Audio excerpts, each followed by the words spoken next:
Hello, today it's the turn of Angela to take over Tales on Trent. Hi, Angela, would you like to introduce yourself and tell us a little bit about yourself? Of course, Donna, thank you for having me. My name is Angela Marie James. I'm an author, a multi-genre author, and I write for both children and adults. I'm also a storyteller and performance poet, which means I go out into educational settings like schools, nurseries, colleges, etc. And I deliver workshops and perform there. And I also do so at community events. And did you always know that you wanted to write? I wanted to be an author when I was a young girl. I was an avid reader. I would always have my head in a book, especially just before class. I've always loved to read. It was my escape. And I've wanted to write ever since then. Took a little, few other career paths on the way before I realised that was what I really did want to do, but I came back to writing in the end. And what gave you the push to actually go for it? Believe it or not, it was after my second daughter was born. I actually decided, I used to work I studied law. I was going to be a lawyer. Came to my senses and realised whilst I enjoyed studying it, the practice wasn't quite for me. I didn't want to be doing that in 30 years' time. So I sidestepped into legal accounts for a few years, which I enjoyed. But in the end, I thought this wasn't quite me. It was quite stressful. And after my maternity leave, after Lizzie was born, I suddenly thought, do you know what? I need to rethink here. So I handed in my notice, and believe it or not, a day or two later, I had an idea for a poem called Early Days, which was about being a mother again, or new motherhood, for those who hadn't had children before. And it just hit me, and I hadn't thought of writing since I was in high school. But it seems strange, at the moment I decided to leave that career behind, the writing just hit. And it hasn't left me alone since. Strange how things work out. And how many books have you written now? I've got one published at the moment, but I've got about 3 others that are written. I'm just editing and doing covers and branding and the like.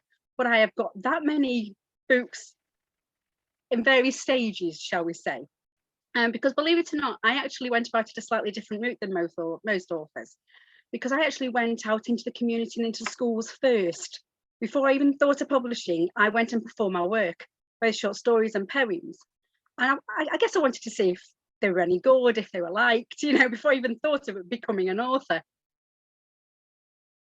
But it got to the point, I was doing it for a few years. The schools kept asking me back. The children loved the work. When I performed at events, the adults enjoyed it, so did the families. And I thought, well, I must be doing something right. And it got to the point whereby a few years ago, somebody came to me and said, right, so where can we buy the books? It's like, oh, I didn't go that far.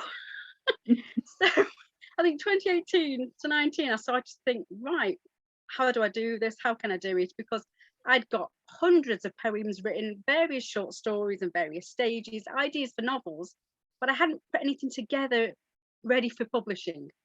So I, believe it or not, I actually laid everything out digitally and on paper and thought, right, how can I put these into books? So it took me a while to come up with themes and series and things like that, and to think, right, these poems can go in this kind of book and these can go in this one, and then that could be a series.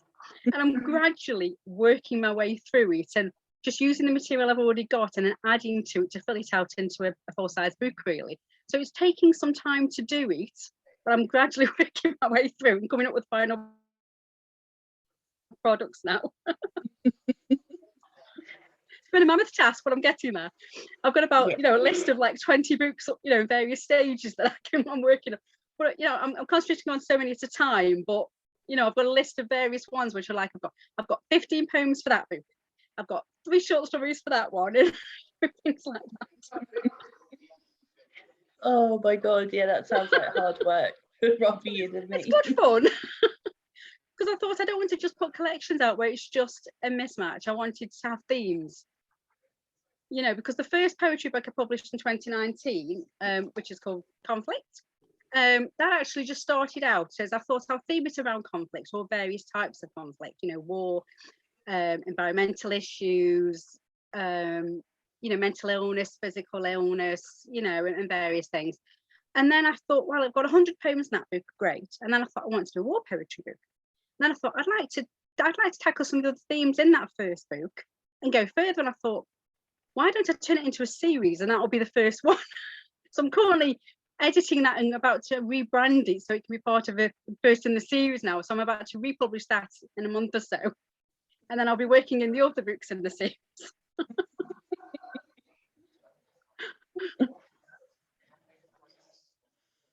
Do you have any preference so far as the genres or your themes that you've written, or are you happy writing anything? I'll write most things. I mean, especially if we go into schools and they sometimes say, "Have you got this?" And it's like, "No, but I can." Sometimes write to order, but it's amazing where you get the ideas from. You know, I've done animal stories and poems, which I'm going to develop into a series at some point. You know, sort of on the farm, at the zoo, things like that. You know, and I have puppets that are taken there just behind me, and the kids love the animal puppets, which I put on my hand, and you know, they love to stroke them and say hi to them at the end of a workshop. I've got spooky ones I write. I mean, I'm just developing my first children's poetry book series. And there's actually a funny story behind that. You know how sometimes you get delayed on something, and at the time you're really frustrated, but then later on you think, thank God for that delay. I actually wrote my first children's poetry book called I Don't Want to Go to School. I was due to publish that at the end of 2019, and I was halted. And we all know what happened in 2020 when the schools closed in March. And I'm thinking, I can't publish that. I really can't publish that. So I put it on hold for a bit. I thought, fine. But then later on, I thought, what can I do with it? And I suddenly came up with the idea of a series of poetry books called I Don't Want to, because there aren't many poetry series around. It's all standalone books. And I thought, right, I'm a parent of 2 girls. What do kids don't want to do? They don't want to go to bed. They don't want to eat things. They don't want to play nice. They don't want to go to school. They don't want to play sport. They don't want to go home when you tell them. They don't want to get ready. You know, they don't want to go to the doctors, things like that. And I thought, there's a whole series of books here. So I've actually written the first one, I Don't Want to Go to Bed, which I'll be publishing soon. I've just got to sort out the cover and a bit of editing and the whole branding thing. And then I've got I Don't Want to Eat That, which I've half written. I Don't Want to Play Nice is about 40% written. And then I Don't Want to Go to School is done. I just need to reformat it to make it part of the series. But I'm just thinking, thank God there was that delay. Because that book wouldn't have really gone very far.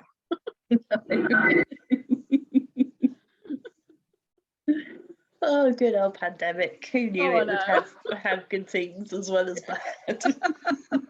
You know, but it gave me the idea for the series, which wouldn't have happened if I'd have published it first. So yeah, exactly. You know, it's good. So will Tales on Trent be your first author signing event? It'll be my second, actually. I went to Book Babes, which was really good fun. That was where I realised conflict, which was good. And it was great to meet some people and, you know, various authors, and a few of them are coming to Tales on Trent, which is nice. You know, so it'll be great to see them again. Yeah, is there anyone you're particularly looking forward to catching up with? And is there anyone you're looking forward to meeting for the first time? There is actually, yeah. I'm looking forward to catching up again with Elizabeth Morgan. Because, you know, she's a fine author and, you know, really love her work. And she's really nice, you know, and down to earth, which is great. You get a word in edgeways when you see her? Because she is just insane. I know, but she's lovely. Just...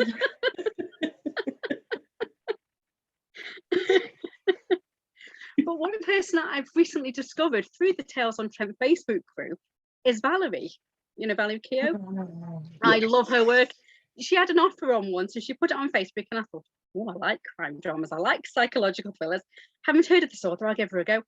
I think I've read most of them. It's only the Dublin Murder set I need to do, but I'm also part of a supporters group, so I actually get some ARC copies as well in advance. So I've actually got her latest one ready to read. Yeah, me too. Great, you know. And she's, if you had much contact with her, she's awesome. On the Facebook group, you know, but yeah, she seems lovely, you know. Yeah, she's great fun. Yeah, she was my last interview actually, and right, yeah. We chatted for about an hour and a half, and I think there was maybe 7 or 8 minutes of broadcast. Best kind of chat. Yeah, absolutely. Oh, Val will love that as well. She'll be well thrilled. I mean, the thing is, though, these events are great for meeting lots of new authors and trying out new books that, you know, in genres that perhaps you hadn't discovered before. So that's great. Yeah, absolutely. I just want to meet everyone now. I just can't wait. It's can't go quick enough. Yeah. Oh, like proper. I haven't even met Claire or anyone. Oh, right. Yeah, I don't even know how I got roped into doing this, to be honest. I think it's because Claire's so nice. It's very annoying. Yeah. Oh, I've got this idea, and then a few weeks down the line, it's happening. We've got 60 authors come in, and we're doing Yeah. this and we're doing Yeah. that. No, it's a great idea, and I think especially after the pandemic, we all need this. I mean, I have to admit, normally with having the children, I wouldn't normally come to like the evening events and things like that. But after the pandemic, it's like, no, I'm coming. I'm not even hesitating. I am coming. The kids are older now. It's fine. Yeah. Oh, it's just going to be awesome. There's some great characters and some troublemakers, and God knows what they're going to get up to. Yeah, you always get some. Yeah, poor Darren. I will keep mentioning his name, but he is just the biggest troublemaker I've ever known. So it's very lovely. I've met Darren. I might have done. If he was at Big Babes, I might have done. You would know if you'd met Darren. Oh, okay. Oh, he's gonna kill me. He gives me enough grief anyway, but when he meets me, he's actually gonna kill me. Bless him. Well, I can't think of any more questions for you. I will let you take over our lovely group and look forward to seeing what you get up to, and look forward even more to meeting you in May. I know it's going to be great fun. It'd be great to meet everybody. Yes. Would you just like to tell everyone where they can find out more about you and where they can get your book from? Of course. I'm on Amazon. I've just searched for Angela Marie James. I've also got a website, amjames.co.uk. I'm also on Facebook, Twitter, Instagram, LinkedIn under AM James Author. And I've also got a YouTube channel where I sometimes perform some of my work and put the videos up there. But people can always sometimes catch me around, especially those who live locally. I actually often do things in Newcastle under Lyme in various stages of costume, along with Glenn, who's my husband, who's also an author and illustrator. We often perform in Victorian costume as storytellers at the Christmas lights switch on every year. Oh, wicked. Which is great fun,